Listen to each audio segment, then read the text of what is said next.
അപ്പോൾ ഇന്ന് ലഞ്ചിന് ഇതൊക്കെയാന്ന് നോക്കിയാലോ. ആദ്യം ഇത് മോരാണ്, കാന്താരിയും കറിവേപ്പിലയൊക്കെ ഇട്ട് ഇഞ്ചിയൊക്കെ ചതച്ച മോര്. 1 2 3 4 ടിഫിൻ. അപ്പം ചാമേരിയാണ് ഇത്. തക്കാളി ചട്നി എന്ന് പറഞ്ഞിട്ട് നമ്മുടെ കടയിൽ നിന്ന് കിട്ടിയ തമിഴരുടെ ഒരു കടയുണ്ട്.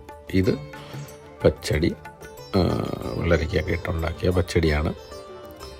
പിന്നെ ഇത് കോവയ്ക്ക തോരനാണ്.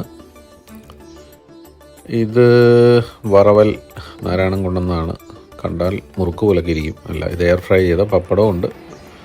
അവരുടെ കൊണ്ടാട്ടം വറവൽ ഇച്ചിരി കട്ടിയാണ്, അരി കൊണ്ടുണ്ടാക്കിയത് കേട്ടോ. ചൗരി അതിനകത്ത് മിക്സ് ഉണ്ട്. അപ്പോൾ ആദ്യം മോരെടുക്കാം, നല്ല പച്ചമോര്. പിന്നെ കോവയ്ക്ക ചെറുതായിട്ട് അരിഞ്ഞ് ഉണ്ടാക്കിയ തോരൻ. ഇത് പച്ചടി, തൈരൊക്കെ ഇട്ട് നല്ല ടേസ്റ്റിയാണ്. പച്ചടി ഉണ്ടെങ്കിൽ പിന്നെ വേറെ ഒന്നും വേണ്ട. പപ്പടം എടുത്ത് കഴിക്കാം. അപ്പോൾ ഇതെല്ലാം കൂടെ മിക്സ് ചെയ്തൊന്ന് കഴിച്ച് നോക്കാം. ആ തക്കാളി ചട്നിയൊക്കെ അതിനകത്ത് മിക്സ് ആയിട്ടുണ്ട്. കൊള്ളാം. അവരുടെ ചട്നി നല്ലതാണ്. തമിഴരുടെയാണെന്ന് തോന്നുന്നു, നമ്മുടെ ഭാഗത്തോട്ടില്ല. ആഹാ.